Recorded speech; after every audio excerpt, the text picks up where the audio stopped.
All right, guys, welcome to another episode of Gaming with the Bros podcast. How's it going, guys? Hello. We're here with my brother Nick, of course, as always, and our special guest Trey, What's going on, y'all? a longtime friend. Happy belated birthday, by the way. Thanks, man. Yeah, this what our second guest now. Adam was last time we recorded.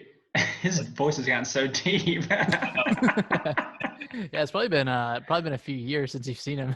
Yeah, I mean, I don't even know how long it's been since I saw him, but I know like the last time I saw him, he was like super tall, and I was like, what the hell? Yeah. And then when I heard him on you guys' podcast the other day, I was like, what in the world, man? This guy sounds like a grown ass man. Which I guess he is now. Yeah. So we kind of took about a week and a half off after we did the Game of the Year discussion. So I think now going forward we'll get back to that normal every Sunday. So but yeah, we'll go ahead and dive right in. There's not a ton of news this week, so but with Trey being on, that's good. So we'll kind of let him talk about some of his favorite games of the year, and what we've been playing. So yeah, Trey, you want to go ahead and start it off? What you've been playing? I have been playing, I've been mixing between some things. I was playing Apex Legends for a long time. That was a game that I hated at first because I never understood it. I remember back when Fortnite came out, I played it. I never understood like the building aspect of it. Mm-hmm. So I gave up on it. And then when Apex Shadow dropped, I was just like, all right, I'm gonna give it a shot. So I gave it a shot, played 3 matches, deleted it. And I was just like, man, this is not my game.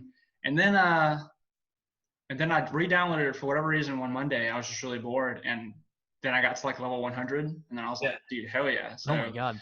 Well, now I recently stopped playing it because they just did an update to where they changed the level cap from 100 to 500. Oh, wow. And so the grind is still like they didn't decrease the amount of XP you need per level. It's still like the same amount. So it just takes forever to level up. Oh God. Yeah. And then, it got kind of behind the things where it's like kind of like a pay to win type game. Okay. And, it's fun, but I just don't get behind that stuff. It's just, I know that's kind of the way some games are going, but when you say pay to win, I thought it only had like cosmetics and stuff like that you could pay. Well, like there's that stuff. And like when you have like new game modes and stuff, it's only released with like the battle pass. So like for you to pay, which like if you play the battle pass or you buy it, you get the money back if you complete all the levels of the battle pass, which I'm not sure if that's how other ones are. I know like Modern Warfare. That's how Fortnite is. Was like that. Yeah. Fortnite has a lot of, I guess I shouldn't say pay to win. It's more like if you want to look cool, you have to pay for it, which Gotcha. to me is like, so I'm going to rewind on what I said because that's definitely not what it is. But yeah, I was playing Modern Warfare. I just recently deleted that just because, when it first came out, man, I was like, that's freaking awesome. But then they came out with the Battle Pass again, and I was just like, man, that's I don't know. Nick talked about a couple weeks ago. Is like literally everything now has a Battle Pass in it. I know, it's ridiculous, man. It's like, I mean, you got all these good multiplayer games, and with every game has a Battle Pass, it's hard to like pick one. It's like you got to commit too. You buy the Battle Pass, and you want to feel dedicated to that game because you paid for it. So right. Well, like the things they're too expensive. It's like they have like one of the I think one of the most recent things that came out of Modern Warfare was like the Nikto bundle. They had the new operator. And like you got like a new gun, and it had like the bullets had like blue tracers, so everyone was like, "Oh wow, blue tracers!" So when you shoot, it shoots like little blue bullet, like electrified little bullets, and it was like 2,400 COD points. Yeah, it's really cool. But then like you look at it, and you can only get it with a bundle, and it's 2,400 COD points, which is $19.99. So it's like to pay $60 for a game, and then for you just to look cool for like one, maybe like a week, and then they drop another operator or something. So I mean that's when I can kind of get behind stuff like Apex Legends where it's it's free. Mm-hmm. So, I mean if you're like, hey man, this game's super cool and I want to support the developers, I'll drop a couple bucks. Right. Get like a silly skin or a cool looking skin or whatever. Mm-hmm. But yeah, when it's like Call of Duty and you're paying $60, a pop for these games, plus you're paying $20 for a battle pass, and it's like it's too much. And I mean, like when it first came out, it would have just been fine, like had you just kept it like that and then had like DLC drop like every other Call of Duty, like you don't have to have the battle pass, and then like every week have like a new tab where you're just like, oh look, a new operator, oh a new skin, and it's not just the skin, it's like all this crap that comes with it, Yeah, and so you have to pay more for it. yeah, Um, it's a lot. so I deleted that. I can tell you though, the game that I've been playing and I enjoyed the most, and I feel like I've got the most bang on my buck for, was Assassin's Creed Odyssey. Yeah, I that's got that game and I got the Ultimate Edition, and it was on Mhm. sale for, it was normally $120 and I got it for $30. And so it also came with Assassin's Creed 3 Remastered. cool. And Nice. that, like, and it came with all the DLCs, the story arcs and everything. So that game, I mean, the last time I checked it, I haven't even beaten it. I'm like 90 hours in. Oh And my I mean, Yeah, it's that's worth it. I know the president of Ubisoft. What is his name? Oh shoot, it's some fun Let's thing. bing it. But yeah, he was talking about it, and it was like kind of a more of a recent interview, I guess. But all of our games are kind of going in that model of, you know, really giving value to the players. You know, Yeah. Assassin's Creed with these huge open worlds. Hmm. You know, like what Rainbow Six, how much they've been updating that game. Oh, Siege or whatever. Yeah, and then Yeah. Ghost Recon. I know the newest one hasn't got the best of raps, but it's still along that line of, you know, these big open worlds where, you know, you're going to be able to play for months and months because they're constantly updating it, and, you know, Right. They really always get, have the outline. yeah, it's got an outline of, you know, what's going on. It's Isn't that how I feel like Wildlands was like that? Like it had like a bad rap when it first came out, but then like Yeah, after that, it became like everyone's like, dude, this game fucking rocks. yeah. I mean, there's a lot of games that are like that. It's like they get released Too and they're early. not great, and then like it takes time. Hmm. I don't know if I even if I play a game, and especially if I bought it, like I pay $60 for this thing and it comes out and it sucks, and then they're like, oh, just we'll in 6 months it's gonna be fixed, we promise, and then it's like, well, 6 months later I'm probably not playing this game anymore. Right, like because you're gonna like to the next thing that might be coming out or Yeah, whatever. So it destroys trust with like the consumer. So I mean, I totally understand that. yeah, that happened But with Siege too. I think that was kind of panned at first, but now like yeah, yeah. it's an A esports lot game, of people love stuff it. you kind of like that, like the Division. I think the Division Destiny too. better, but yeah, Destiny. I mean, gosh, I hated that game. Not there. Oh, God, I hated Destiny so much. I mean, I can't even. dude, it's free now. Yeah, it's free to play now. Yeah. Well, I did play it the other, like when it first went free to play, and I mean, it's a cool game. Like the shooting's super cool. Dude, the online, the multiplayer, badass. Like, Yeah, I multiplayer mean, is really cool. yeah, it's fun. Like the story, you know, I can give two craps about, but dude, the online, I mean, it's not Halo, but it's Yeah, like your best remedy if you don't yeah, have Halo. yeah. I mean, it's same developer, so I mean, the shooting was always like the best part of that game. There's just Hmm. nothing else in that game. I just could Yeah. I can't care about the story. Like I can't care Yeah. less. You know, it's just Okay, it's just like it's a wild goose chase. It just has you going one place to another, and then Yeah, I mean, yeah. tough things about games like that, like when they're trying to go for that MMO route, hmm because the stories aren't ever great. Like, well, because there's too much shit. yeah, like, I know there's like a really deep lore with like World of Warcraft and stuff, and those stories are cool. But I don't know, just Destiny doesn't have it doesn't have that story that, you know, WoW has, or, you know, these other, you know, Final Fantasy or something. It's not. Well, it's just not. Yeah. So you picked WoW and Final Fantasy as games with good stories? Is that what you're sticking with? Well, I couldn't care. I could care less about WoW's story, but I know that a lot of people do care about like the lore and history of those games and stuff. Mhm. So Yeah, I played it for like 9 years, and I mean, I never really understood what I was doing. I mean, each time, and that was like one of the things with that I was gonna say earlier. Like WoW was like one of those things where it's kind of like you don't have to pay for stuff, but like you would do raids through like a certain expansion, and then like you would just feel so awesome about yourself, and yeah, then literally like the next update would come out, which was like free for everybody, and then like the starting armor for like the next update would like obliterate the one that you just spent like 10 hours trying to get in a That's raid. dumb. And see that, yeah, like stuff yeah, like that, like I don't understand. yeah. That's the unfortunate thing about those games is they always all that time and energy you spent getting Yeah, those, it's just it's like the next pointless. expansion comes out and it just blows everything else out of the water. Yeah. What the hell? This sucks. And kind of going back to COD, like I wish like the skins you unlock. Like, I know they have camos that you can unlock for getting like a certain amount of kills. But I wish they were a testament to your like actual skills rather than how much you pay. Yeah. Right. Yeah. And that's what I'm saying. Like, that's what I don't get. Like, I mean, if I read correctly, like a long time ago, they got rid of like supply drops because it became like gambling or something was like a big deal. And so, but like at the same time, like, it's not gambling if you don't have to use your own money. Just create supply drops in the game and like figure out a formula for you to just earn it and use it, you know, like what was it? Rocket League. They just recently changed their whole thing. Like you had to win crates, and then once you win crates, you had to buy keys. So it's like, which was ridiculous. But. Right. And so now they changed it to blueprints. So now you like unlock the blueprint, and then you get credits, and you have to unlock what you just unlocked by buying the blueprint. Like it's stupid. Like I don't like it makes you feel like, oh sweet, I got this for free. But like, how do you get credits? Well, you don't earn them in game. You have to buy them.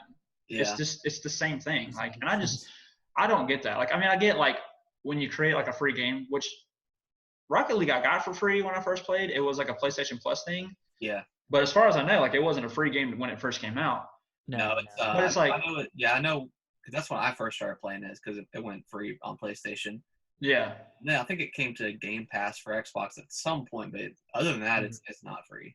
Yeah, and it's like I get they need money to like keep producing content, but I don't know. At some point, they could do it better. Right. It's just like the whole like Capcom gimmick where like someone gets a Capcom game and then they fucking data mine it, and then like they find like all these things that are actually on the disc, but you have to buy the code to unlock it that's already on the disc. Like, why are we paying more for?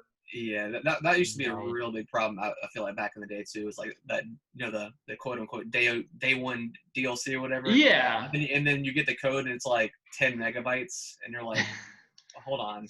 that doesn't make. Yeah, hold on. Could this just not have been on the disc? Like, you're really just unlocking this feature as a pre-order bonus. Like, come on. It doesn't make sense. Or like, you know, like Nick, like how we're talking about like Modern Warfare, like make it to where like if you want to unlock like a certain skin for a character, you have to use that character and you have to do something with that character. Like get so many different ribbons or something and this and that or so many different things. But and then like the whole thing with the season, like when the season goes and you level up from like 155 or from 55 to 155, it just goes back to 55. Yeah. You know, like it doesn't. Yeah, I know you don't prestige it. It just doesn't matter. Yeah, like it doesn't matter because all your shit's unlocked. Like prestiging used to be cool because like you'd have to reset, and that's how you would find out like all these different guns you were good with because at least that's how I played. Like I would play like a playthrough and get to 55, and then I would reset, and then I would never use the gun that I used the first time around, and I would keep changing. You want to learn a new gun that might be cool or whatever. Right, but it's like when you do that, it doesn't do it. I haven't played the new Call of Duty, so is it? Because I remember back in the day. You would use a specific gun and then you would unlock camo and stuff for getting headshots and whatever. Right. That's still the case. You would unlock attachments and stuff like that. Is that still the same thing? It's still the same thing. But this one is like crazy. Like I don't know what the last like Call of Duty that you played is, but this one you have like I don't even know. Like the only gun I've like leveled up all the way was the M4A1 and it had 71 levels. Jeez. And it's literally you unlock an attachment every level. But I mean, Nick, you can attest to this. Like half of them are scopes. Yeah, half of them are scopes, and then half of them are kind of useless. Yeah, or like perks. Like a perk is like an attachment in this game, and then like the scopes, literally they just have two versions of themselves. They'll have like an American version, and then like I think like a Russian version or something like that. But it's technically the same thing. It just looks slightly different. Mm-hmm. And like, I mean, it makes it cool because like, you know, certain guns can become other guns by the way you modify them. You can change like ammunition that goes in them, all this stuff, which that's really cool. But I think I've come to learn, like, as I've grown older, I think about nostalgia and I'm like, man, like, I can't believe they're remaking like Modern Warfare. Like, this is going to be crazy. This game was like, you know, iconic when we first played it. But at the same time, you're just remaking another formula that is like 10 years old. And so it still feels 10 years old. Yeah. And I don't know. I don't know. I think I got bored of it like a month after I played it. And that's why I deleted it. I was like, dude, screw this. So I just recently bought Spider-Man. So nice. Yeah, I went to play Black Friday for like $15, I think. Yeah. Yeah, they had it on PlayStation just now for $20 Game of the Year edition. So I was like, well, I'm gonna get that. Yeah, I'm about maybe a couple hours into it. It's pretty cool. Yeah, it was either that or Resident Evil 2, and I'll let my wife decide. And Resident Evil 2, man. Ooh. Yeah, I know. I downloaded the demo yesterday, and I actually played it this morning. And dude, that shit. Yeah, it's cool. I can't wait for 3. Yeah, I hope they remake 4 like that. I know it's been ported to every system, everything. But if they remake 4, like probably a couple of years, you would. What are they gonna do to it though? Like, are they? I mean, because how are they gonna update it where it feels modern? Besides just making it where you can move and aim at the same time. True, because Resident Evil 4, it plays like it was like the big step. You know? Yeah, right. Make 4, like I would want like the control style of 2, and then obviously 3 going forward. It goes backwards and becomes like a fixed camera. But like gotcha, suckers. I would really like just maybe like completely redo it. You know, maybe mix it up, or I don't know. Yeah. I mean, you're right, Nick. I didn't even think about that because I forgot that was like the transition, which is why it was so good. So I mean, but I know like, well, you know, the only thing they could change is that, you know, you couldn't aim and shoot. You had or run and aim. You could only stay still. Yeah. And then Resident Evil 5 brought that in. So you know, maybe that wouldn't really be a huge game mechanic, but it could maybe be a little bit more hectic. I don't know what they would do. You ever you play 7? I did, yeah. I actually played that last year, and I was really skeptical about it at first, but that game was amazing, dude. Yes. Yeah, I love that game. So good. Yeah. Like how first person, that I didn't think that was going to work. I was like, dude, I don't really understand this, but dude, it worked very well. Yeah. That first about 2 or 3 hours where you're in the house. Mm-hmm. And it's like so a masterpiece. Good. Yeah, it is so cool. Like that fucking lady, what's her name? Margaret, yeah. Yeah, dude, that bitch. Dude, she was creepy, man. Yeah. And I never played any of the DLC for that though. I think I played 1. It wasn't. I mean, it's not that great. Resident Evil. Yeah, I played Not a Hero. That's the one I played. Yeah, that's the one. Oh, is that the one where you play as Chris? Yeah. And you kind of like go like backwards or something, like you go back into the cave system, like kind of clean it up.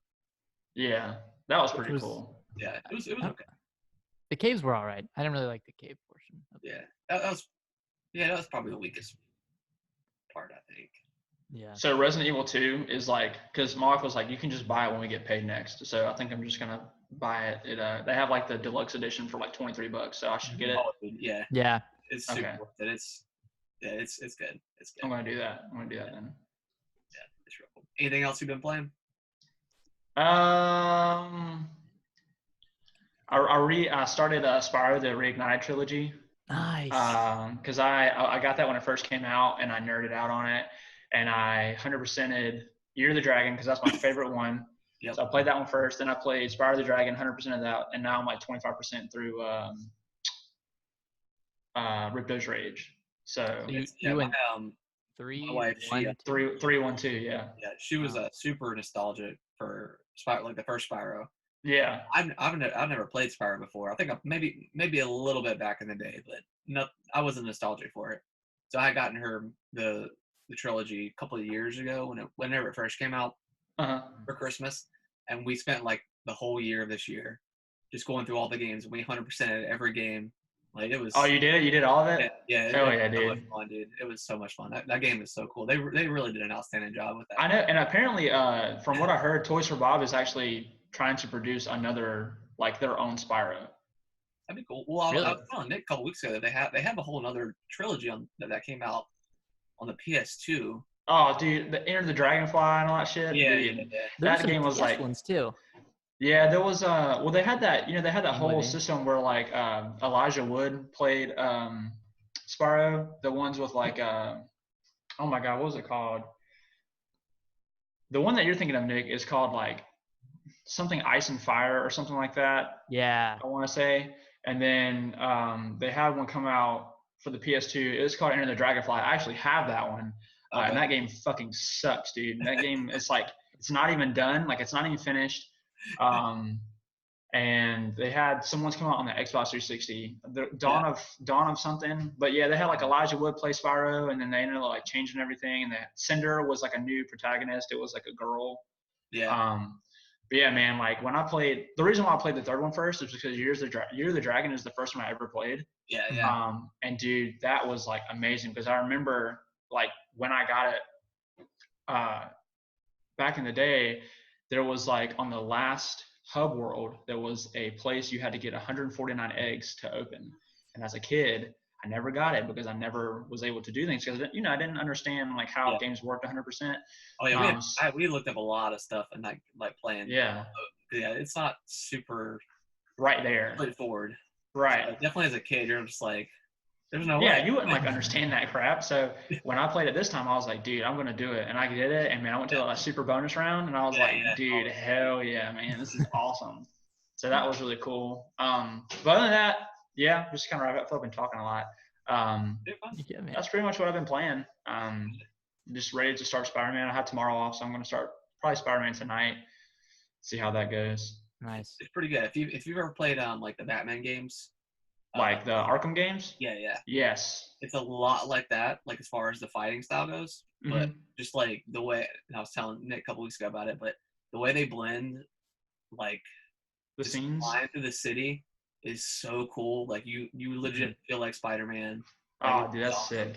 Like, it is so sick. It's by Insomniac Games, right? Which is pretty crazy because that's who's like they made like one of the original ones, right? I don't know if they did the original. Like I know like Spider-Man 2 back in the day was like a pretty. That was a big one. Game. But Insomniac made Spyro. They did the first. Yeah.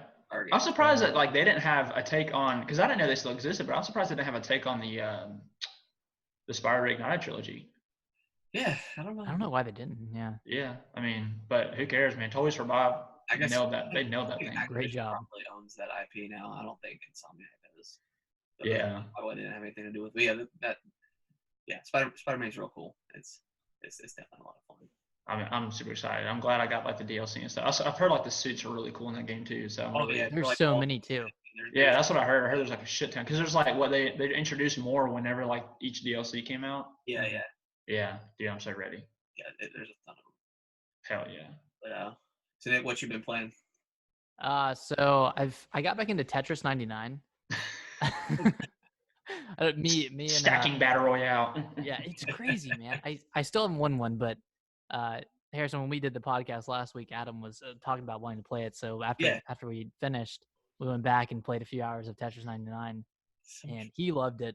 But God, I feel like I'm okay at Tetris, but when it comes to facing against 98 other people, I just freeze up and I have no idea what to do. And I can like get KOs and get people, but that just puts a target on your back, and it's just there's so many intricacies to it that I don't really understand yet.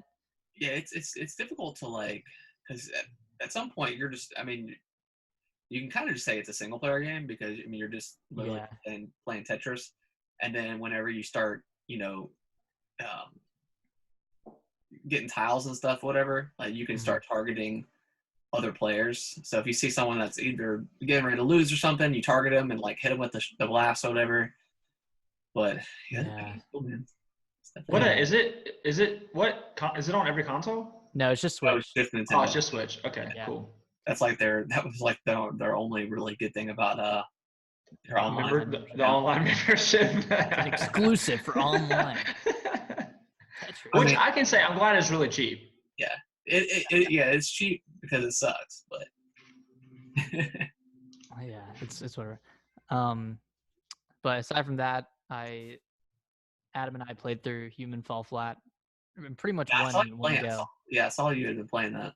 Yeah, it's a hilarious game when you're playing with someone else because you're like it's a physics-based game, so you're just kind of messing around with the other person the entire time, trying to throw them off, and you're just completing these little puzzles, and like your little character is just so funny the way they move around. It's just kind of like a ragdoll, a boneless figure. It's like that Octodad, like Deadliest. Yeah. It's like Octodad. Yeah. You're kind of struggling to just move like a normal person. But we did you ever play that? I think it's the same developer, but it's that I Am Bread game. where you're like a No. piece of bread and you have to like you're like trying to get jellied or something, and you have to like shoot up out of the toaster, and then you have to make your way to the counter, and there's like so many different things that you Like condiments and stuff. Yeah. Dude, that's so funny. I've seen that. I've seen like the thumbnail of it, but I never It's like never played it. it's pretty stupid, but it's pretty funny just to watch. Like it's one of those cool games to like play for an hour and then just forget about it. Kind of like the goat Kinda like simulator. Goat Simulator. Like, Hey, that's gonna be free for January on PlayStation Plus. Yes. oh really? Yeah, that and the Nathan Drake collection, which is actually pretty badass. Ooh. That's pretty cool. So I'm down with that. But yeah, speaking of that, like newbies box adventure. I don't know if you guys have seen that. That's on the Switch. Heard of it.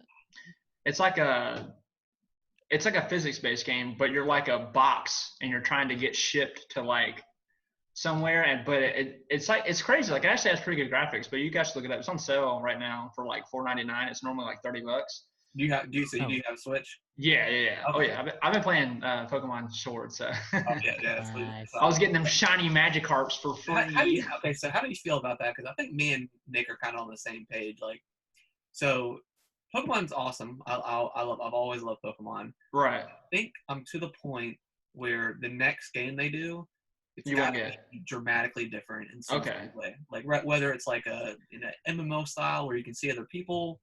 Yeah. I know that like you can see the Pokemon in the real world now, which is super cool. Mm-hmm. But I just think I'm to that point where it's got to be something completely new that they never done. Yeah.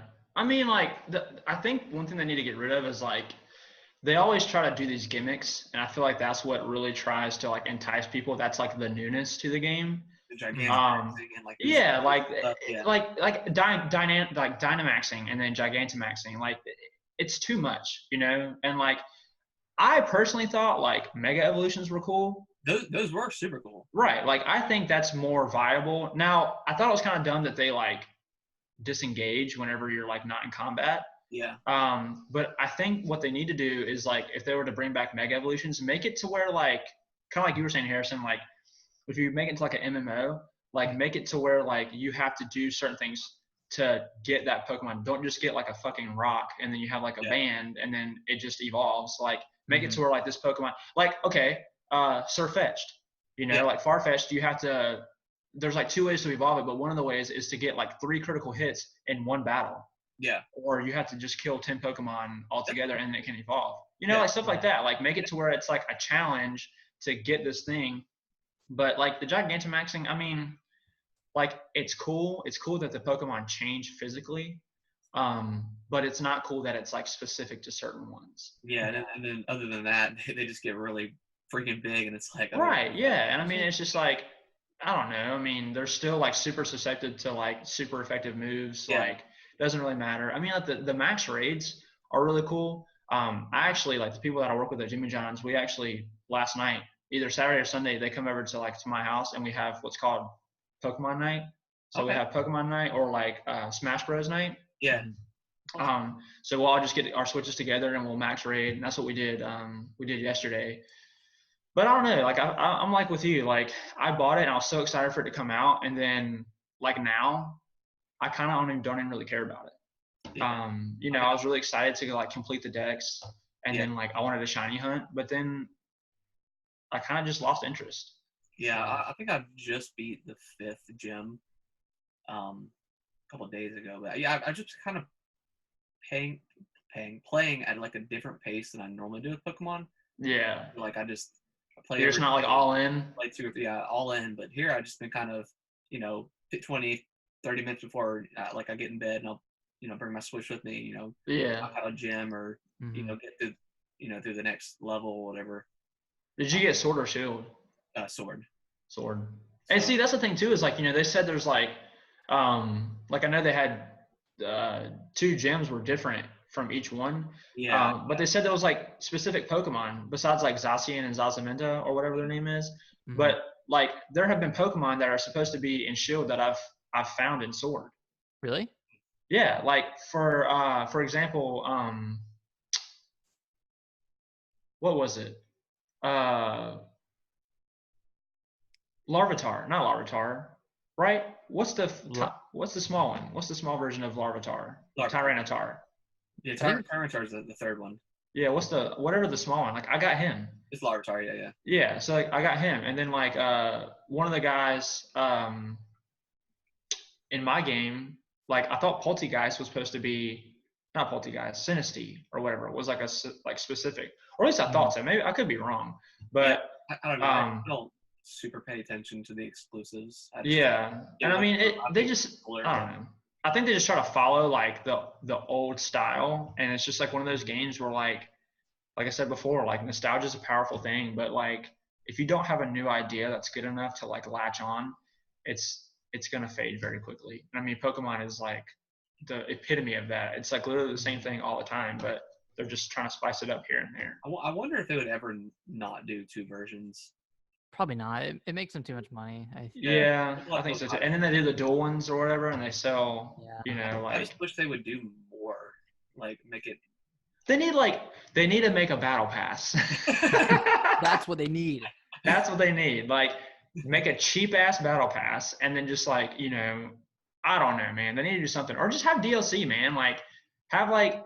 They found all these like legendaries that are in the data itself, but like they're not there. And like, don't save them for special events. Like fucking put them in the game, man. Like release an update and be like, oh, by the way, we're gonna unlock this island that wasn't part of like the Galar region. And I don't know. And then like the region variants are cool, but also like lazy. Because you're just going back on old Pokemon, and you're also it's been done already. Right, like you have Alolan forms, and so it's like which were cool, man. Like I mean, not gonna lie, like there were some where I'm like, damn, like Galarian Rapidash, like a unicorn, dude. That thing's crazy looking, and it's like Psychic Fairy. I love Weezing's form too. Dude, yeah, he's like a top hat and shit. Yeah. The favorite one though is Alolan Marowak. That's like yeah. Ghost Fire, like that's badass. Yeah, it's pretty cool. That's so sick. But yeah, I mean, I don't know. I think it's just, and hopefully, I'm hoping that like this is just the direction they're going. And so like with you seeing the Pokemon in the overworld and all that stuff, that eventually they'll have like a game where maybe on the next Switch console, like, or not Switch console, the next like Nintendo console that's going to be more powerful. Maybe have like a game like that where like you get different gear that like increases like your catch rate and all this shit, or you can modify. I know there was one, I think it was Black and White or something. You can modify Pokeballs, like you can make your own Pokeballs or some shit like that. Really? There was something like that. Like there was, because Black and White was like the only one I didn't play, and one of my friends was telling me about it. You can like put stickers on it and shit. Like it's not like the craziest thing, but it adds some like independency to everyone else. Yeah, that's pretty cool. There's a rumor that there might be like a Switch Pro coming out next year. I saw that like 2 days ago.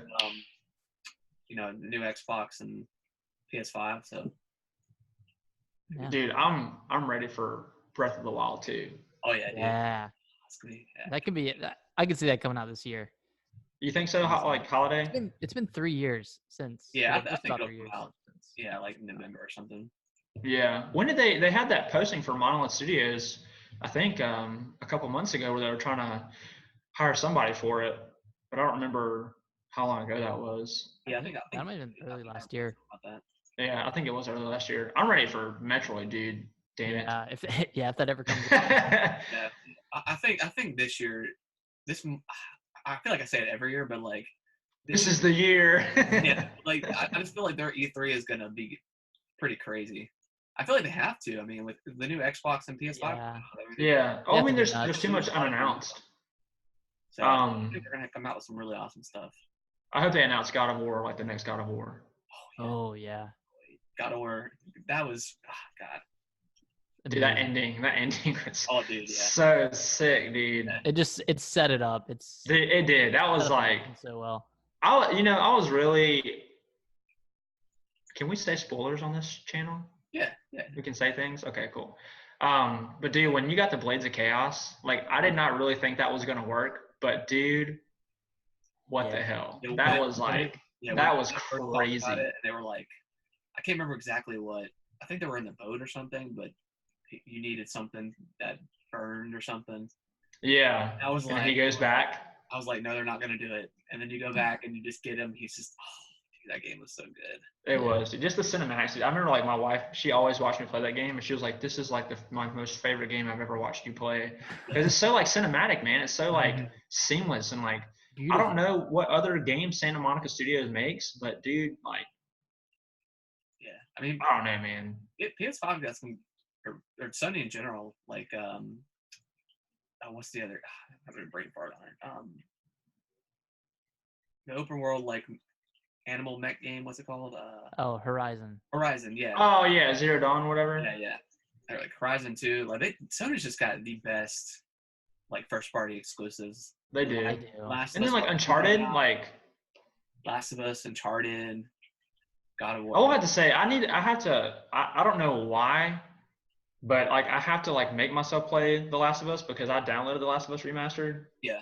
And like I got barely in and I didn't like it. And I don't know why. Yeah, I don't know why. Like it's not like it's a bad game because it's fucking Naughty Dog. Like I played every single Uncharted game. Yeah. The only one I haven't played is the one with the girls. I don't know. Lost Legacy. Yeah. And that I one's didn't play that one. I always wanted to go back and play. I'm sure you could find it for cheap now. But. Yeah, I think it's only like right now it's like $15 on PlayStation. I But know it's only like 30 or 40 to start out with. So.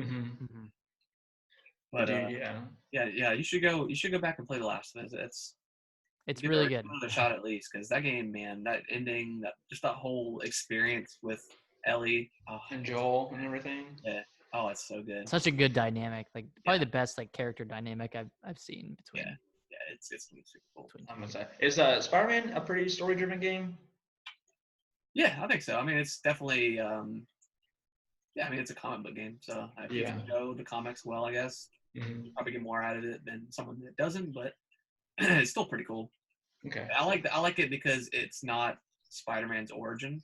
It's like 7 or 8 years after he became Spider-Man. Okay, so he's just already established. Yeah, so he's pretty established. He's not in school anymore. He's working and stuff. So it's pretty cool. It's like a different, because you don't really, I mean, every sort of Spider-Man you see in any sort of media, it's always him as a kid, and he's and he's the nerdy kid or whatever, and he's trying to find his way. But what am I doing in my life? Yeah. Shut up. Nick, anything else you've been playing? Yes. So, there's loads. I'm really excited to talk about this one. So I started Death Stranding. Oh, holy shit, dude. Yeah. So, holy shit. I have watched walkthroughs of that game, and I do not understand any of it. So just to give a brief synopsis about the walking simulator. I understand so far is, I think it was 3 years ago, there was this like cataclysmic event where everyone thought it was nukes, like a war, but it wasn't. Like the missiles, air quotes, didn't leave any craters or anything. And then these BTs started showing up, and BTs stand for beach things, which doesn't make too much sense. Beach things, like BACH? Yeah, BACH. And the beach plays a big part because it's kind of like synonymous with the multiverse, and like everyone kind of has their own beach that they go to, like when they're dreaming, or I don't know. What? Sounds like a Kojima game. Continue. Yeah, so we have the BTs, and then we have the BBs, which are bridge babies, which are little babies in these the little side things things. Attach yourself, and they help you kind of detect the BTs. And okay. Yeah, so Sam, the main character, is a porter, which means he's a glorified delivery man, and he's delivering the supplies to all these different like composts. He's trying to connect. Yeah, he's trying to reconnect America. Like that's kind of what the plot, like where the plot goes at the beginning of the game. Okay. Because everyone, I think from my understanding, everyone lives underground. So you'll go to this post, you'll drop off these packages, and then the shelf will like go down underground. So everyone's like living underground because the surface is pretty toxic with timefall, which is rain. So whenever rain is falling from the sky, it accelerates the aging process. So if it touches your skin, it'll make your skin 90 years old. What? But once it hits the ground, it's just water. So if you put on a hood, or if you're covered head to toe, then you're fine out in the rain. But rain is where the BTs are. So wherever it's raining, you're more likely to run into a BT. Okay. So the first 2 or 3 chapters of the game, I'm on chapter 4 now. So last week we were talking about it, and we were talking with Noodle, is that his name? Yeah. On Twitch, and he said just to go as fast as you can until chapter 4, because that's when it really opens up. Yeah. So that's kind of what I did. I didn't really take any of the side quests because they're just delivery missions going from one, like carrying all this cargo from one place to another. But I went as quickly as I could to get to chapter 4, and that was like 12 hours.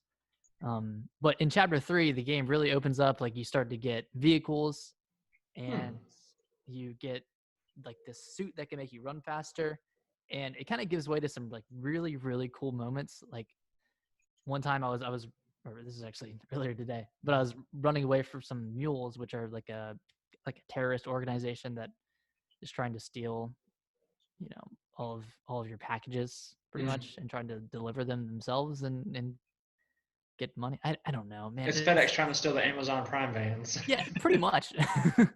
But I was running away from them, and I would have my suit on where I could run really fast, but it was battery powered.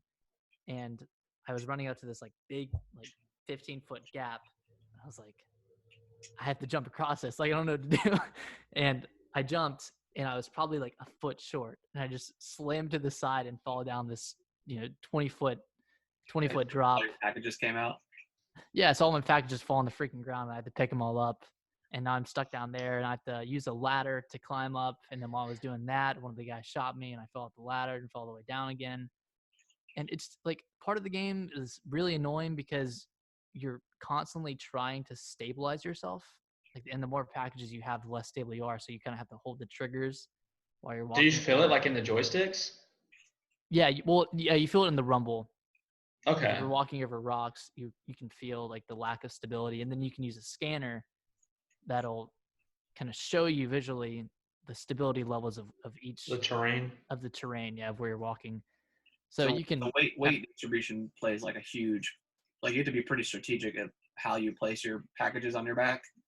Yeah, but you can also auto place your packages, which that's why I just go into the start menu and auto organize everything, because I don't feel like right. Otherwise, you'd have to take everything off and put it back in a certain order. Yeah, which doesn't make sense. So let me stop you real quick. Yeah, we're having fun with it. I actually am. It's super cathartic just to walk from place to place, and kind of it's like a little puzzle. Like, how am I going to get over this? How am I going to get around this? How am I going to get my freaking car through this water? But yeah, I'm having fun with it. Like, so how much? Because I know it plays like it's kind of like from games where you kind of see aspects of.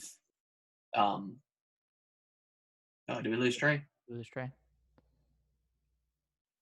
Let's see. Try to invite him back in. But yeah, so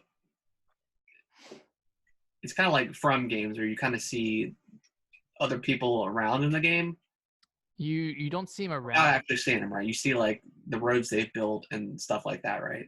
Yeah. So once you reconnect a region, which is just going to that region and using something to reconnect it, you can see everything else that the players have done. Well, you can see a lot of what the players have done. So players can like build roads or build bridges that make traversing the terrain a lot easier. So a lot of the times you're traveling to reconnect this area, and then on your way back, it's a lot easier because you have all these bridges built and have all these roads already constructed. What'd Trey say? Is he out? He said his laptop like restarted on him for some reason. Oh God. He's gonna come back in. Yeah, I mean that's so theoretically. I mean, if I were to pick this game up a year from now, my experience with it could be completely different than you because there's more roads and stuff. So in a way, is it less? I mean, because if everyone builds roads and kind of makes it easier, does it kind of lose that difficultiness or the hardship that you've had to go through of getting to another town or settlement or whatever? Not necessarily, because the first time you're going somewhere normally, you can't access anything else that that other players have done, because you have to like take that place online, and that'll reconnect everything. Then you can see Gotcha. Okay, that makes sense. all of these items that are put in place by other people. Okay. So even if you're playing a year from now, you're gonna have a similar experience. Right. Not the But same it's just once you turn that area on, then right. when you'll see everything. Yeah. Okay. Yeah. That's So it's pretty cool. yeah. So I do want to play it. It looks interesting. I don't know. I don't know why I've liked it so much. Yeah. I think it's just so different than anything I've played before. Well, it's Hideo said he wanted to create a new genre called the Strand. Well, it's a genre. Strand game. You know, it's a Strand Strand game. game. I didn't fight a single person until chapter 3. Yeah. And when I got to chapter 3, I was just using non-lethal Yeah. weapons. Like I had this gun that just kind of ties them up. Yeah. And then you can obviously punch people and hit them with your cargo. But it wasn't until chapter 4 that I actually got lethal weapons. And I just got to chapter 4 today, so I haven't played much of it. But it's like right when I got to chapter 4, it was like the genre changed completely, and Okay. I was in like a normal action game. Yeah. So I'm excited for where it goes. I've heard, chapters 2 and 3 are a slog, which is why I kind of beeline towards them. But I think the fact that I did that made me enjoy the game a lot more because I'm not tired of it by now. Yeah, because I think, because you would have, spent all that time delivering that stuff, and then you're like, oh, well, I get all these cool upgrades in chapter 3 or 4 or whatever that could have, and now you can go back and kind of do that stuff. It is unfortunate when games are like that because people who don't listen to podcasts or kind of keep up with the news or anything, like, you don't know to skip ahead. Yeah. It doesn't really, because I think that's a big issue of, like, I think it was Final Fantasy 13, where everyone was like, oh, after you play for 20 hours, then it gets really good. It's like, no, I don't want to spend 20 hours in the game for it to get good. Yeah, that was like Xenoblade Chronicles as well. But I mean, I ended up loving that game. Yeah. But a lot of games do take a pretty long time to get really good. I feel like with Death Stranding's case, people were doing the completionist type of play style, and that doesn't bode well for a game with so much like it feels bad saying it, but like so much monotony. Yeah. Because you're walking or taking your bike or running from place to place and avoiding these BTs, which are very, very stressful when you come upon some rain, and then the game will like kind of chug for a second to indicate that BTs are around, and then you'll have to crouch, and there's like a button where you can cover your mouth, and then your baby will start crying, and you have to physically soothe your baby by rocking your PS4 controller. So, I mean, you don't have to, but it just, I mean, it seems interesting and it looks cool, and I know the lore and stuff is probably ridiculous and crazy just because it's Hideo Kojima. Yeah, I'm still trying to wrap my head around it. And it's probably hard to understand, but look at me. I do want to play it at some point. Yeah, and I've liked all the characters. Troy Baker's, you know Troy Baker. Yeah, the guy that's in everything. Yep. His character, he's plays like Nolan North. Yeah, him and Nolan North. But Troy Baker plays like the villain in the game, and it's a pretty sweet villain. There's a point where he takes off a mask and there's another mask underneath. I was like, wow, that's stupid, but I'm all for it. Right. Yeah. Stupid masks. Yeah. Anything else you've been playing? Not really. I haven't picked up Pokemon since probably Thanksgiving. I don't know. I kind of forgot about it. Did you beat all the gems? No. So I have been playing Ring Fit Adventure. Hey. And I don't know, like, so I come home and do my little workout thing, whatever, and then I'm done. I didn't realize how, dude, I've been sweating. I told you. It's like, I mean, you start off, you do your little jog thing, you're like, okay, and then like you fight that first monster or whatever, and you have your, I think, 3 or 4 like workouts or whatever. I think it might be 3. No, I think it's 4. And then you start one of each. body. Because I started at the second top difficulty. So I mean, you go down and do those squats, and you're holding it for like a good while, and then you have to bounce back up, and then it's like, and You're doing what 30 something yeah, squats 30 of them for one attack. Yeah, for like one attack, and you attack every time you come back up. Yeah, but there's like a little bit of damage, but they got pretty meaty health, and there's pretty much 30 reps you have to do. So the first half is back with like the longer reps where you have to hold it, and then you go back up, and then the second half is, you go real quick, and it's like that for I think most of the ones I've seen. I've only unlocked one additional workout or whatever, but it's pretty cool. I think I'm on level 2 maybe, or not level 2, like world 2. World 2. Man, like I was not expecting to sweat like that. It kicks your butt. Yeah, like after the first time I did it, I was just, and my shirt was like pretty wet. I was like, oh my gosh, like I was just not expecting this. It's crazy because Nintendo has always tried to do some sort of gimmicky exercise thing. Yep. And I think with this they nailed it. I think it actually works. Yeah. Like the band you have, like the resistance band, actually, like when you're holding it up like this and like squeezing on the top, like it kills, man. It works. Like I feel it. Like that first day after I woke up the next day, like I was pretty sore. Not that I'm not usually used to that when it comes to working out and stuff. But I was doing different stuff than I normally do, and like, because usually I'll do like jump squats when I like I'll hold like a 10-pound weight or something, and I'll just do jump squats. Like going down and holding it, and then I don't know. It's just it's crazy how much they nailed it. Yeah, it's like they take the boringness of working out. I mean, it can get pretty mundane sometimes. I think Trey is available again, but yeah, they take the boringness of working out and make it something really, really cool, and it's super easy to do. It just makes it fun. Like, and unlocking new exercises is really exciting. Yeah. And your normal day, you're like, oh, I have to do this other exercise. And now and then I like the fact that after you do an exercise, whatever, when you're in battle, like there's like a little timer, so you can't immediately do the same thing. You have to do something different at least. Yeah, it forces you to switch it up, which is cool. Yeah, so it's pretty cool. Yeah.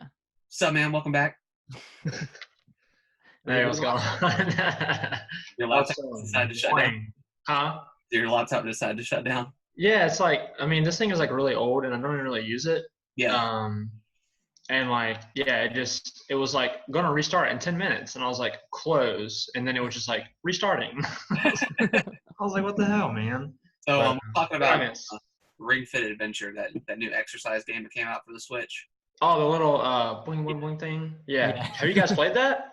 Yes. So Nick got it, and he had talked about it about a month ago, or whatever. And he was getting it for me for Christmas. And I was just saying that it kicks your butt, man. Like I was not expecting it. Like the first time I used it, I was sweating. Like the next day, I was sore and stuff. And I was telling him that I'll come home and do some exercises. Yeah. So I kind of put it on the second to top difficulty, whatever. Okay.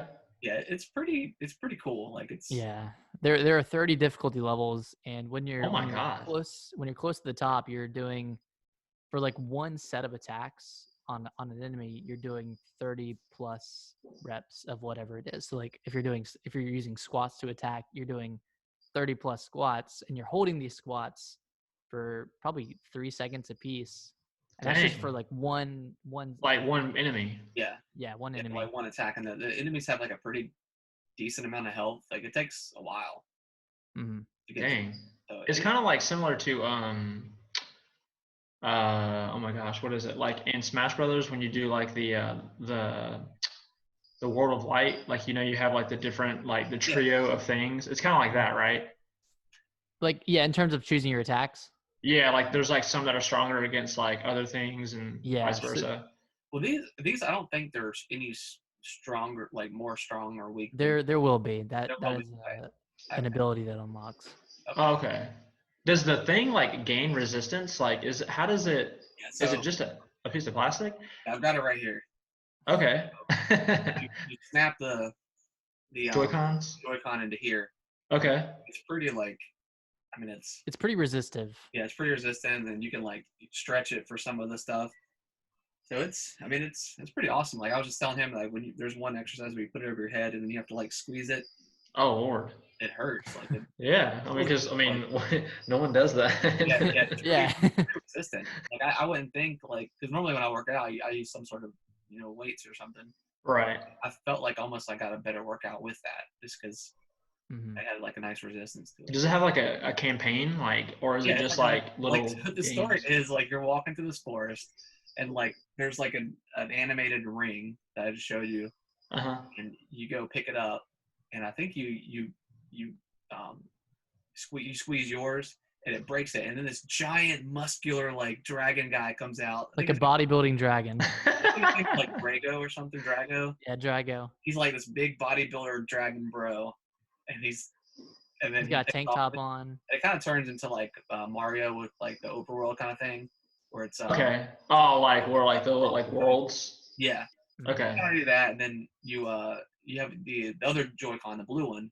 Mm-hmm. There's like a strap you put on your leg, and then you kind of jog in place, and that's how you move the world. And then if you squeeze the band, it shoots things. Yeah, you emit like this puff of like smoke or something, and that's how you destroy boxes, and you can collect coins and stuff. And you can suck coins in. And then you can suck in and collect coins away. And then it's pretty cool that they were pretty smart about it as far as like if you live in an apartment or something, they have like a quiet mode, which instead of running, you do squats or something like that. I haven't tried that part out. Oh Lord, could you imagine? It's like mini squats. That's what I do since I'm on the 11th floor, so I don't want to jog in place and upset my downstairs neighbors. Yeah. Screw them. Now that's nice. That's a cool feature. Yeah, that's like a very small thing that. Think a lot about. Yeah. About it. Nintendo though, that's the thing. The crazy thing about them is like they're never like ahead when it comes to like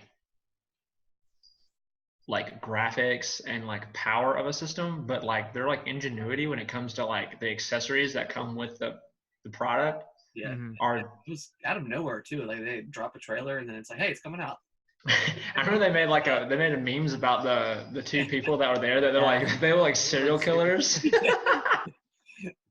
But it's pretty cool. I was trying to, like the Nintendo Labo thing. I mean, I never got into. Yeah, that didn't last that long, but yeah, that was interesting. Yeah, I mean, after like Guitar Hero and stuff, like I don't really want too much like peripherals in my home anymore. It's just but yeah, they're always doing cool things, which I feel like the Ring Fit thing is cooler because like with the Labo, everything was like cardboard. So I mean, I don't know how durable it was, but at least with that, I mean, I could see like every time that thing maybe like I don't even know what is it made of. Is it plastic or is it rubbery?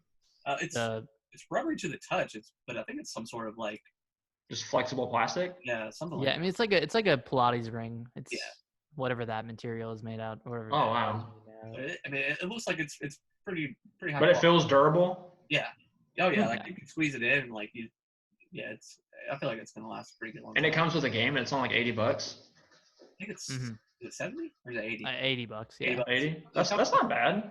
I mean, because usually they come out with like the game, and then like accessories sold separately, and then you have to buy that, and it's like another $80. But that's pretty cool. Yeah, it's pretty cool. But so I've been playing. Well, Nick, do you have anything else you want to talk about as far as what you've been playing? No. Did you finish with Death Stranding? Is that the last thing you talked about? Yeah. Okay, cool. So I kind of incorporate this into like the news. The one news thing I found. So The Witcher is like the most watched like show on Netflix of all time. Like it's gone up above. Is it really? Yeah, it's gone up above Mandalorian, Stranger Things. Oh crap. So it's pretty damn popular, and man, dude, that show. I watched it a second time now that I know the timeline. Really? Yeah. Dude, I love that world. Like even Brittany, she was just like, "You're seriously watching the show again?" I was like, "Yeah, it's awesome." But like Mia started it. A lot of things because it was Christmas time and I was wrapping presents or whatever, and talking. It's one of those shows where you gotta pay attention, otherwise a lot of stuff. So yeah, Nick, I know you've watched it. Trey, have you seen it? Yeah, me and Mia just got done. We finished it like 2 days ago. I think it only took us like 2 or 3 days to watch it, but I'm not like I played a little bit of The Witcher 3, so I'm not too familiar with everything. But like we both watched it, we were like dude, is there going to be a season 2? And then we found out there is, so we were just like super excited. Yeah.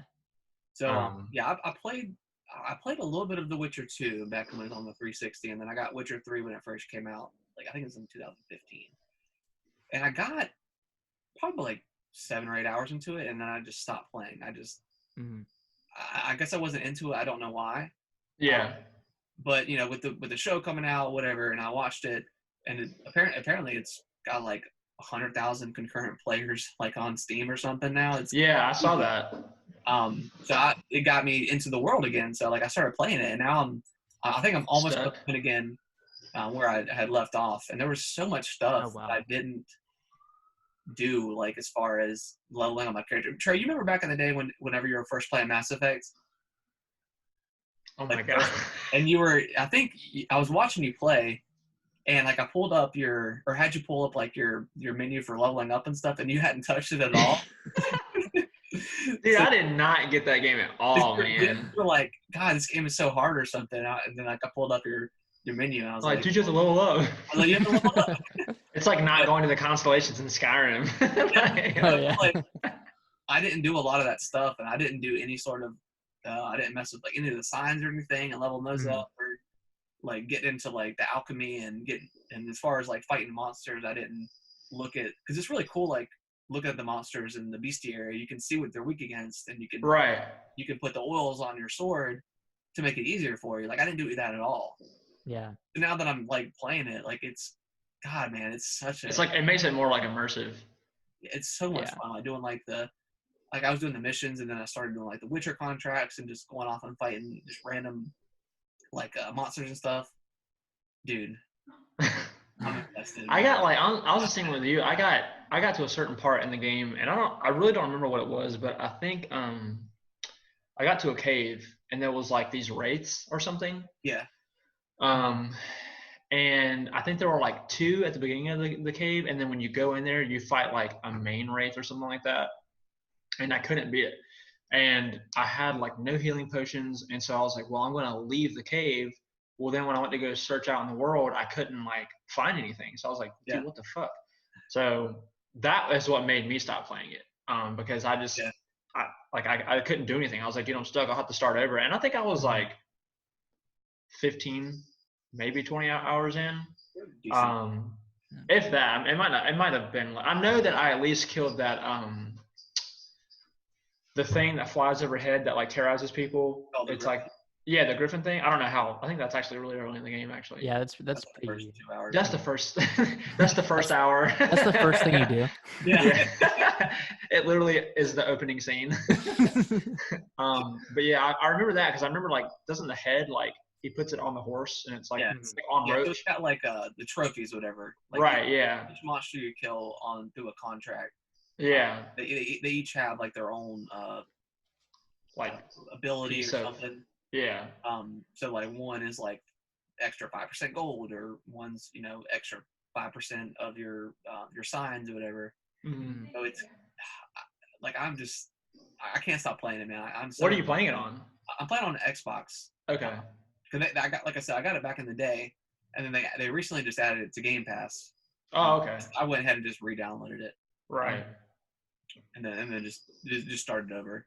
But I'm kind of jealous of Nick because you got it on Switch. Yeah, that's what I was about to say. That to play, just laying in bed or chilling on the couch or something. But man, I don't think I've ever watched a TV show or a movie or something and it got me hyped up to play a game, or at least an older game.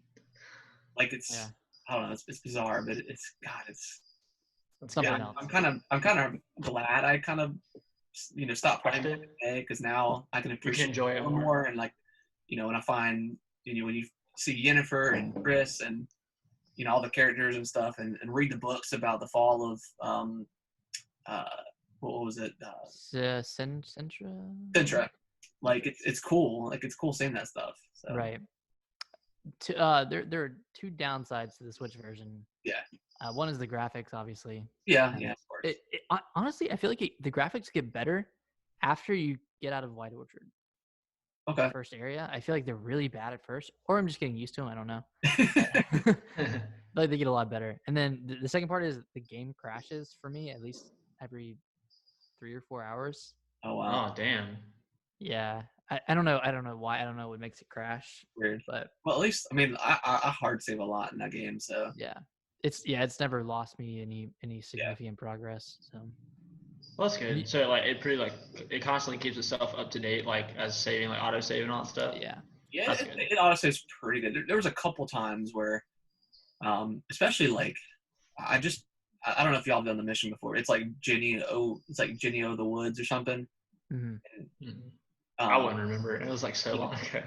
I ended up dying a couple times to her, and then I was like, what the hell, man? It's like only level 10, and then I looked and like my sword was almost completely depleted, and I was like, well, there we go. And when That makes sense because like from what I remember, I didn't even think you could like upgrade shit. So like, oh yeah, so it's probably the same thing. Like I probably treated it like Mass Effect.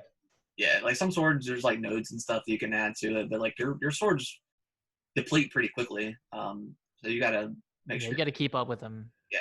Hmm. God, man, that game. Have you gotten to Skellig yet? No, I'm on the mission where to get on the boat, which is exactly where I stopped off before. But like I'm trying to go back and do all the Witcher contracts that I can do. And I know I have a couple that are it's like level 25 or something crazy like that. Yeah. But yeah, man, that world is just so much fun to explore. Like It really is. Like yeah, it's good. Yeah. I love it. That's where I'm at right now. I think I'm really close to getting on the boat. That's been my mission for like 5 hours because Yeah, same here. Overarching mission, and then you have all these quests in between. Yeah, I just recently did the Baron mission again, which was really cool. Oh yeah, the Bloody Baron. Yeah, Bloody Baron mission. That's good. But yeah, that game's pretty good. But other than those two games, that's really what I've been playing. Just diving into The Witcher, man. It's a cool game. Good old Witcher. Cool world. Are you guys excited for like any games that are like up and coming that we know of? Yeah. So Last of Us Part 2, definitely. What did they have a release date for that? May. Wow. It was like February 23rd or 28th, something like that. But then they pushed it back to May. Okay. So that coming out in May. I'm actually really looking forward to the Dragon Ball Z game coming out. Oh, Kakarot? Oh, Yeah. Kakarot. Yeah. That looks pretty cool. That does look really good. And then obviously Halo Infinite. I'm super into Halo, so I'm looking forward to that when that comes out at the end of the year, or should at least. They haven't done like an official. Right. Have they like said anything about it, like what it's gonna be? Because I know there's been like speculation that like oh it's gonna be battle royale, oh it's gonna be this. Other than like the first trailer they dropped last year E3, where like Master Chief was in space with some guy, I can't remember his name, and he like turned it back on or whatever. Other than that, they haven't done any sort of multiplayer details or anything. So. Is it still 343? Yeah. Yep. Okay. So I mean, Halo 5 the multiplayer was awesome. The story was kind of lame. Mm-hmm. That was kind of like the biggest drawback of that game. So hopefully, they probably learned a lot from that. Yeah, I'm sure they did. So hopefully, I'm looking forward to that game. I'm sure it's going to be a launch game for the Series X or whatever. But I think they've said it's going to be a launch game. Yeah, I think it will be. Gosh, I know there's some other games too that are Cyberpunk. Dude, obviously. I'm ready for the next From Software game, Elden Ring. Oh yes. Yeah. Dude. Yeah. That shit's gonna be awesome. I keep going back and forth about buying Dark Souls Remastered for the Switch. Yeah. Because like I know how like you were saying like you're jealous of Nick playing The Witcher on the Switch. Yeah. That's like some games, man, just feel different. Like I don't know what it is. Like I remember I bought Darksiders on the Switch not too long ago, and did like 100% of it, and like it was like I was so drawn to it. But like when I play it on my PS4, I'm like. Like I don't really care about it. And then same thing like with Diablo. Like when I had Diablo 3 on the PS4, I played it a lot. But then when I got it on the Switch, like it just it changes it. It's just playing while pooping, man. Yeah. Diablo for Black Friday, and I was always trying to get like some co-op games that me and Brady can play through. Yeah. We had played it a couple of years ago, but we never finished it. So we'll probably go through that. What was this, Diablo? Yeah, Eternal Collection or whatever. Yeah. It's good, man. I hadn't played it in a long time, and I played it last night when we had Pokemon night. Yeah. I was like, hey, does anybody have like Diablo 3 if they want to play? And one of the guys, Jason, he was like, dude, I do. And we played, and he he's had it for like a year. And I was like, dude, what level are you? And he was like, 3. I was like, dude, what the hell? I was like, I have like every character level 70 with like whatever Paragon. I was like, dude, I'll just run you through some dungeons. And I kind of like forgot like how to play, which was it was kind of hard. But that game was fun. I'm ready for Diablo 4 because have you seen the trailer for Diablo 4? Yeah, the trailer's pretty sick. Dude, that was crazy. Yeah. So I'm trying to think of other stuff. I know there's some tons of stuff. Look forward to Doom too. Doom. Oh, Eternal or whatever. Yeah. Oh yeah, Doom Eternal. I played I never played it on the PS4, but I bought it on the Switch. And I hated it because I guess just like the graphics and like the motion blur. Yeah. You can turn that off. You can't. Oh, damn it! I wish I would have known that. I literally had like my wife like at her work got like an Amazon gift card, and for whatever reason she doesn't use Amazon, so like she just gave them all to me. So I was like, oh dude, I'm gonna buy Doom, and I bought it, and I was like, dude, it gives me a headache. Like I literally could play for like an hour, and I was like, dude, I can't do it. Look up some settings for Doom Switch. I know that's one of them that you can turn off. It just made me sick because that's how like Vice City was when I played Grand Theft Auto Vice City. It had that like motion blur crap, and it literally makes me want to throw up. I'm just like, oh my god. Yeah, it's kind of weird that they went with that for the default choice. Yeah, I mean, because it's such a fast-paced game, you think you wouldn't want that, and I don't know if maybe they try to use that to kind of cut down on like you noticing like how downgraded the graphics are. But is that just a Switch thing, or is that because I don't remember them having that on? Yeah, see, I don't know because I never played it on a console besides. They asked you in the beginning. Well, I think it's a problem with. It probably is on console, but console's 60 FPS and Switch is 30. Yeah. So motion blur probably looks a lot worse, or has a more negative effect on 30 FPS than 60. Yeah, it was. God, it was horrible. Like it was a fun game, like it was cool, but I was just like, I feel like Doom is just one of those games that you want to play on like a super modded like PC where everything is just like super crisp and awesome. Kind of reminds me of one of those games are always Crysis. I feel like those games are always like ahead of their time and just were insane. That was kind of like what you knew you had like the best of the best PC if you could run. When you can run Crysis. That was that's like there's a game that uses the Crowler engine. The Showdown. Oh yeah. I never played it, but it recently started popping up in my YouTube feed, and they're like adding stuff to it, and that game looks like insane. I don't know what it is, but it's like some sort of like multiplayer game, but they have monsters and stuff embedded throughout the world, and you have to they're like super hard to kill, and you have to team up and get like their items they drop or something. But I've seen a couple of streams of it, but I haven't actually played it myself. But gotcha. Yeah, I'm kind of excited for. So I feel like either maybe at E3 or near that time, I think Nintendo has to drop some sort of inclination of improving their online service. Yeah. Right. You know, because I mean, Xbox with their Game Pass and how awesome that is, and PlayStation is starting to catch up with their stuff they're doing as far as their I know they do like what is it? Not the gold, but PS Plus, whatever. PS Now, free games and PS Now and stuff. So I just feel like Nintendo's got to do something and overhaul their system. Yeah, it's cheap. It's $20 a year, $25 a year, or $5 a month, but it's just not good. I mean, they should tier it. They should what they should do is they should find a way to like make it to where like if you want the $20 a year, then you just have like your SNES games and then whatever else, and then like if you pay $30 a year, you can get like Nintendo 64 games, and if you pay $40 a year, they pour over like GameCube games or something. If it can run, I'd imagine it would be able to. Or just start adding 64 games and start adding GameCube games and stuff, and then like a free game every month or something. Like see, Nintendo's always been, like I said, they've always been like behind on stuff like that. Like they excel in other areas, but when it comes to that stuff, like which is weird because they're all about like localized fun. Yeah. But not really like expanded fun. I think you have to use like a separate phone app to actually chat with somebody on the Switch. Yeah, like that's so dumb.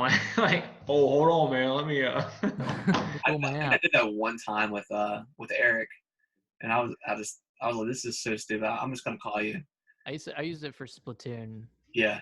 and that was You mean I'm just fun gonna time. call you here? Let me just in Yeah, my voice chat.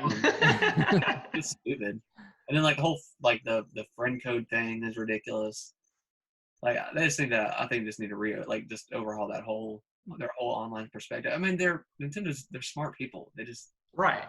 I They just don't execute that behind well. on. Well, I think it's too is because a lot of the games that they create aren't like, I mean, Splatoon obviously is a very like heavily multiplayer game. That's pretty much like all it is. But there's not that many. I mean, any Nintendo game that you get is always like pretty much solo story driven.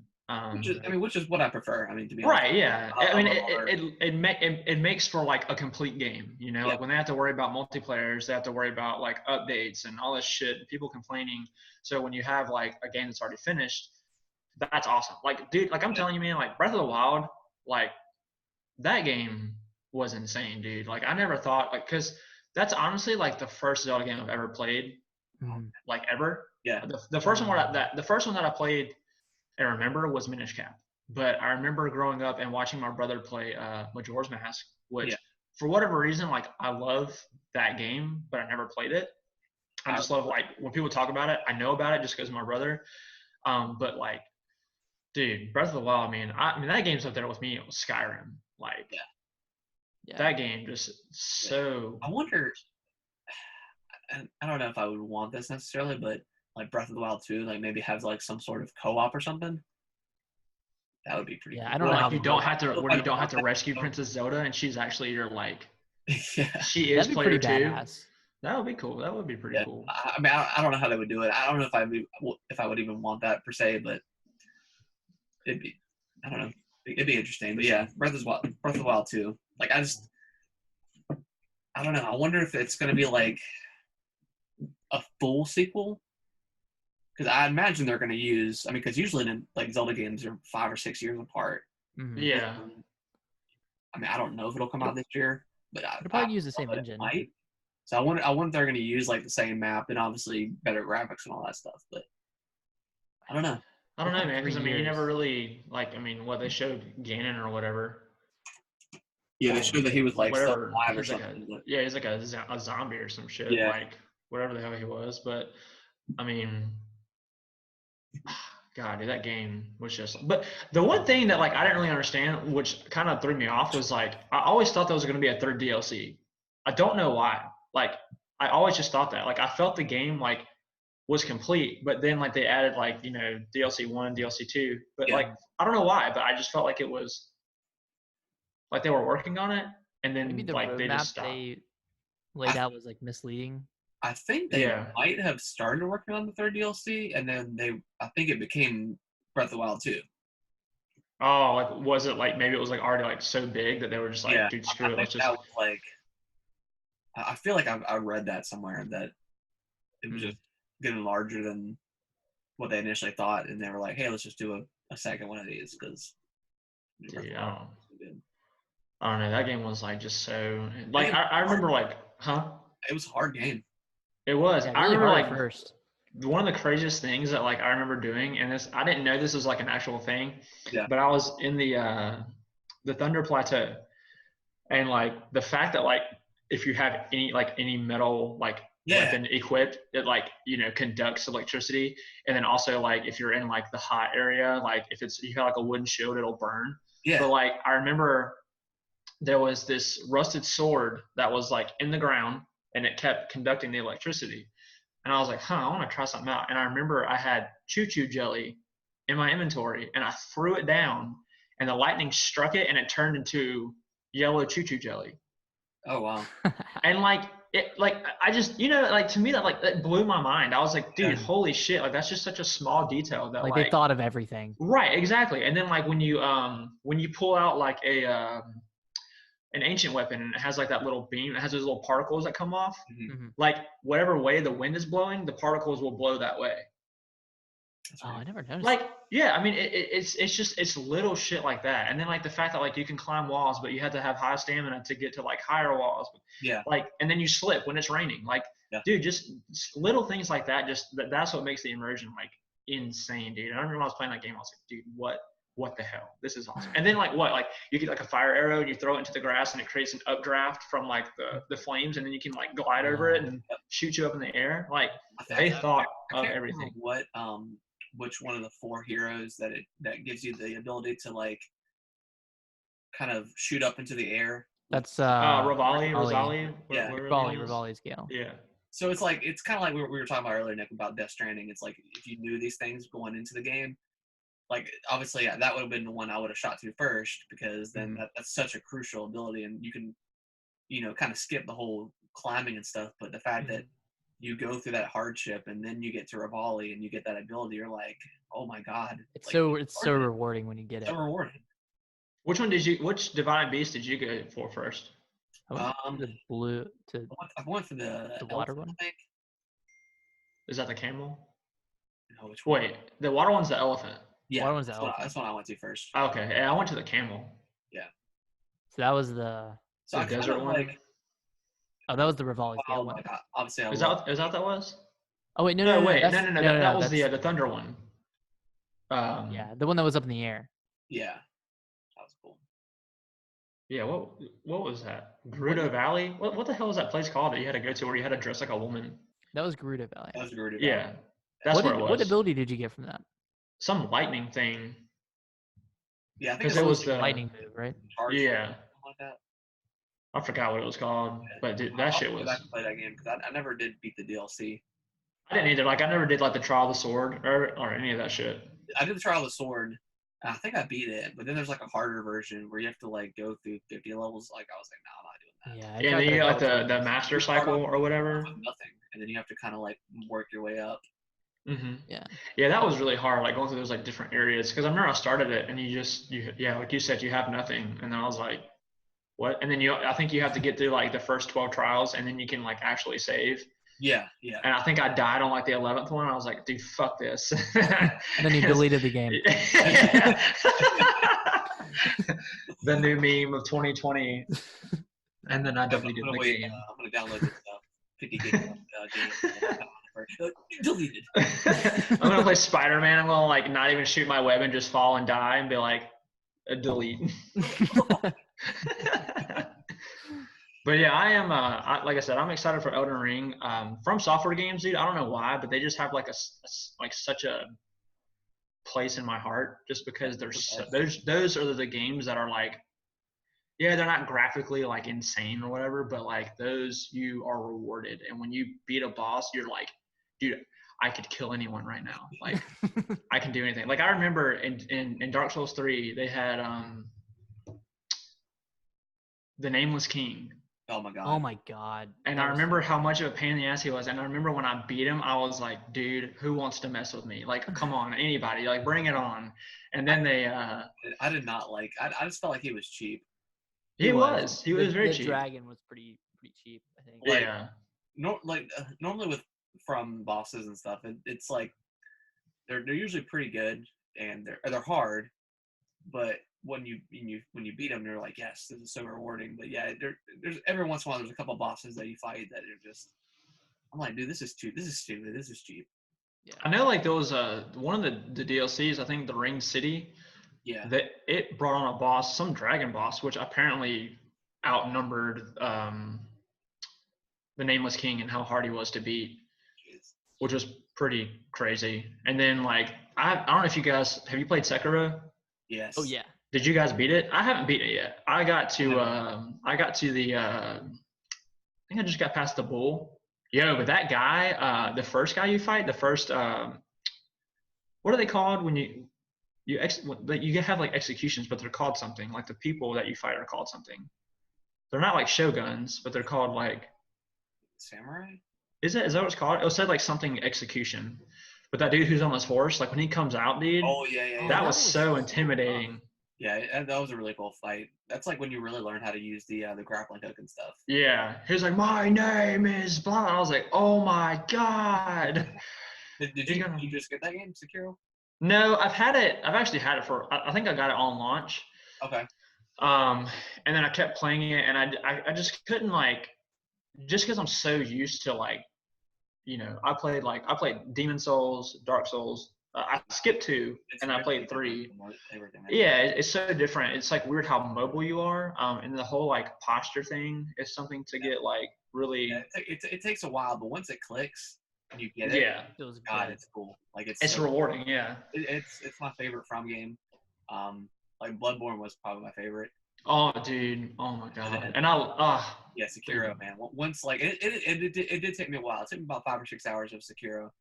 Because I was just trying to hack away, and I was like, dude, this is not working. And then I got it down, the posture thing, and the parries, the posture and the parry, it super clicked with me, and I just was like, yeah, dude, this game friggin' rules. Yeah, I'm really hoping that Elden Ring is. I don't even know what that's going to be about. I don't know. I'm here for it though. Yeah, I know. Yeah, whatever it is. My body is ready. I really want them to do a Bloodborne too, but I don't know if they'll ever do it. See, and that's the thing, like Sekiro, like if it's, I mean, it got Game of the Year, but they probably won't make a second one. Like, it wasn't exclusive, right? Like Bloodborne, it was for everything, right? It was. It went on the Switch, but PS4. I have heard that this is kind of off topic, but going back to Assassin's Creed, the next one is called Assassin's Creed Ragnarok, and it's going to be focused on. It's going to come out. It's going to be around like when the PS5 comes out. And it's going to be based on like Vikings, which will be kind of like the Norse mythology. Yeah. Huh? I haven't heard. I think it's been a rumor for a while. Yeah. An Assassin's Creed game this year, so yeah, there'd probably be launch of the new consoles next year. That'd be wild. So sick, dude. But yeah, I haven't played Assassin's Creed since Black Flag, I think. Dude, okay, so I tell everybody this who tells me that because that was the last one I played. Yeah. And that's my favorite one, and Odyssey blows that one out of the water. Sweet. Like, Nick, have you played them, like Origins or Odyssey? I've heard how great they are, but I don't know why I haven't played them yet. Dude, I haven't played Origins, but I know that's like the start of like the mechanics of what Odyssey was like. But dude, those games, the story is like not like the craziest, and it's not like that in depth because it has like. It always reminds me of Mass Effect, how like Mass Effect always has those weird like character animations where they'll be talking and then like they won't even be looking at you or whatever, like it's just so weird. But the gameplay is really good. It has some creepy effects. I think Mass Effect was the last Mass Effect I played. Oh, dude. 2 and 3 are like. But I think it was Assassin's Creed. What was the one after Black Friday? Black Friday? I think it was Unity. Unity. I think they had like some weird like glitches where people's faces like weren't animating, and you could like see the bone and skin underneath. Oh yeah.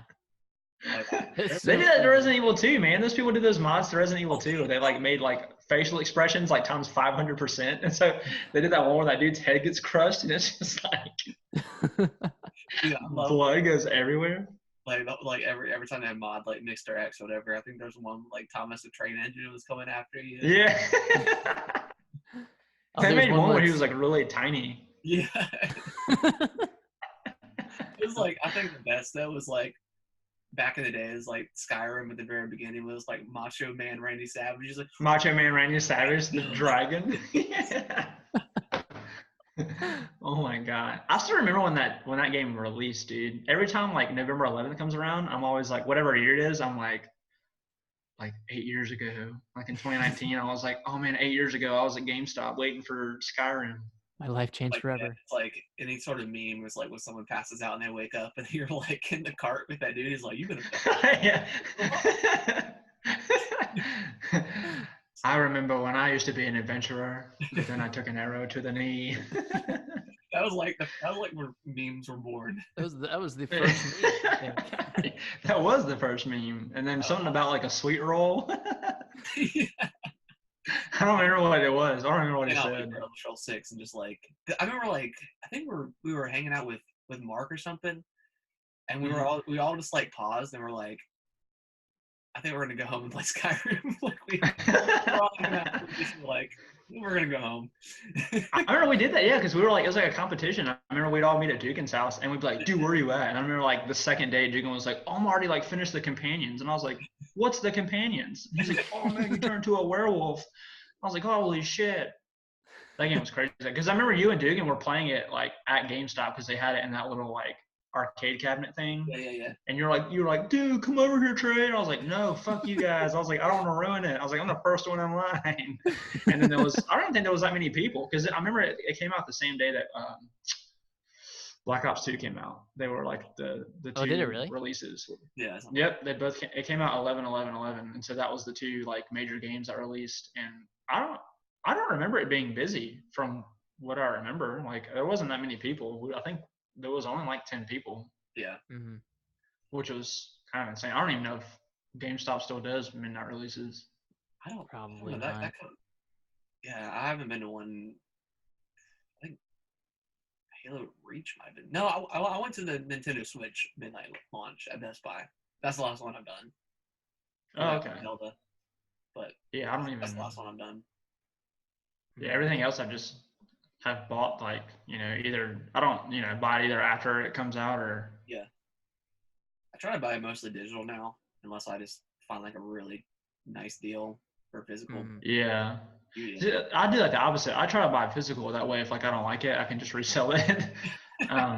True. And I'll only buy digital if it's like on sale. Yeah. Gotcha. That way, if I don't like it, I didn't lose too much. But if I buy like a physical copy, I can just be like, hey, dude. And like I think GameStop now they have like a thing where you can buy like a new game, and if you don't like it, you can still return it within 48 hours and get your full money back. Oh wow. So which is pretty nice because I mean they've never had anything like that. They would just be like, oh yeah, well even though you spent $60, here's $20 for your brand new Modern Warfare. I've You're like, oh wow. And they gave me like $2 for it. Came out like that's just defensive. I think that was the last time I traded in a game at GameStop. I was like, never again. I did that too. You said what? Not going to be burned again by them. You won't get me twice. I got they did that for fucking Destiny. It was either Destiny or Destiny 2, I think. I had all these like PS4 games and I was like, dude, I'm just gonna get rid of these things. And then they were like, hey, do you want this Destiny CD? And I was like, no, I want to trade it in to get credit. And they were like, it's worth 3 cents. And I was like, oh. And they're like, are you sure you don't want to keep it? And I was like, yeah, no, I don't want it. And they're like, okay. And then just increased it 3 cents. And I was like, okay, I mean, I don't know what you guys are going to do with it, but that just like made me laugh so hard. But I remember the last time that I went to GameStop was back in April, and I got rid of Mortal Kombat 11, yeah, Mario Odyssey, and Mario Kart 8, and I got like $120. Oh jeez. And I guess Nintendo games always kind of I got like I think like because Mortal Kombat was like 41, and then like Odyssey was like 41, and then I think like Mario Kart 8 was like 38, so it was like around $120. And I was like, damn, dude. So I think I used that to pay off Modern Warfare and Pokemon. Okay. Oh, nice. So like the last games I've been playing, I didn't even like. I mean, I paid for, but I paid like way ahead of time. So that's really nice. And like I said, that's why I like having physical copies, is because if like once I don't like play them anymore, I can reuse the value to kind of put towards something else. I kind of had like the mentality, especially since my son was born, like I just try to keep everything. That way, whenever if he wants to play games, I've got like a huge backlog. Which he better. Right? He's destined. So I guess to wrap things up, topic of the week was kind of like your gaming resolution. So I guess I'll go first. I just want to play more games this year. Like we were going over like the game going through the whole year. There was so much stuff that I missed. I mean, obviously money comes is a big factor into it, because I mean it's hard to pop $60, every couple weeks or whatever. But yeah, I just want to play more important stuff, I guess. But I actually want to play less games this year, or just not play less time wise, but focus more on singular games instead of just beating them and moving on to the next one whenever I finish. Because that's kind of what I've been doing the past like year or two, is I just finish one and go straight to the next one. To the next. Yeah. Does it make things a blur to where you kind of forget what you did? Kind of. Yeah. Yeah. like I beat Sekiro in, February, whenever it came out, and we were talking about Game of the Year last week, and at first I didn't remember it because it was so long ago, and I stopped playing it in March. But I don't know. Dang, what was it a long game? I'd say it's like a little shorter than normal Dark Souls games. Yeah. Okay. Yeah. I don't even know how far I am. Do you know how far I would be if I'm by the pool? Probably not that far. Probably like 20% through. Okay. Oh, damn. I still got a ways. That's kind of intimidating. Yeah, it's not. Yeah, it only gets harder. Yeah, I figured. I guess my game resolution would be my problem is I have too many games that I start at once. Yeah. And kind of like you guys, I would rather, kind of like what Nit said, I would rather play less games that are more valuable when it comes to like story and like I can like immerse myself in. Like you, Harrison, you're playing The Witcher, so you're probably getting really into that. Yeah. And I would be fine. I would be fine being into a game that's like, consumes like 4 months out of the year. Like, and Odyssey, I mean, 90 hours, and I'm not even like, I beat the main story, I beat the first story arc, and I'm in the second episode of the second story arc. So I'll probably finish at 110 hours. That's good to me. Yeah, that's like Skyrim. So if I can find more games that are like that, that would be my resolution, is to play less games but spend more time on each individual game. Yeah. Instead of bouncing back and forth and getting bored with one and starting another one when I haven't finished it. So yeah, because it like Nick said, like it just makes it blurry and then it's not memorable. Yeah. So right. Well, yeah. Cool. All right. Well, yeah, I think that's probably gonna wrap it up. It's been Trey asked earlier. He was like, "How long do they usually last?" I was like, about an hour." An hour. Just kind of. I mean, it just kind of depends. Like the Game of the Year was pretty long. Yeah. They're usually about an hour, but it's always the ones that we don't have any news to talk about. Yeah, that they always go on way stuff. longer. It's because we're like able to be like creative and just talk about whatever we want. Yeah. So yeah, I just appreciate everyone listening and stuff. If you guys, we always say it every week. If you want to email in and just ask any questions, it doesn't have to be game related. You can ask whatever you want. I think eventually, if we get a bunch of people to email, I would probably drop maybe the topic of the week and then just do like email. Yeah. I feel like if people emailed in, that would kind of create a topic that we can kind of spend some time talking about that. But for now, we'll still do the topics and stuff. Right. Just try to kind of think of it over the week or whatever. But yeah, just appreciate everyone listening in. First episode of the new year. Like I said before at the beginning of the show, we'll go back to Sundays every week, or doing the show every Sunday. And yeah, you can follow my brother on his. You go listen to his music. I'll have everything linked in the show notes stuff. I stream sometime on Twitch. Atomic Reptar 92. Trey, do you stream or anything? I don't do anything. I like literally listen. I was like, man, I need to join in on this because this is, I don't have anybody to talk to games about. So I was like, this is an outlet. Yeah. So yeah, we'll the last two episodes we have people on. I'm sure we'll have you on again. Hell yeah. Yeah, whenever you want to come on. I mean. Yeah, whenever you get time. I mean, I don't know your work schedule. I literally don't work Sunday and Mondays. Those are my days off. So if you guys, have if you have somebody you wanted to get on, or you guys just whenever, dude. Even if you wanted to, I could literally do every Sunday. It's whatever you guys want to do. Yeah. Well, we enjoyed having you and Adam on the last couple of weeks. So. Hell yeah. How many people can you have in one thing?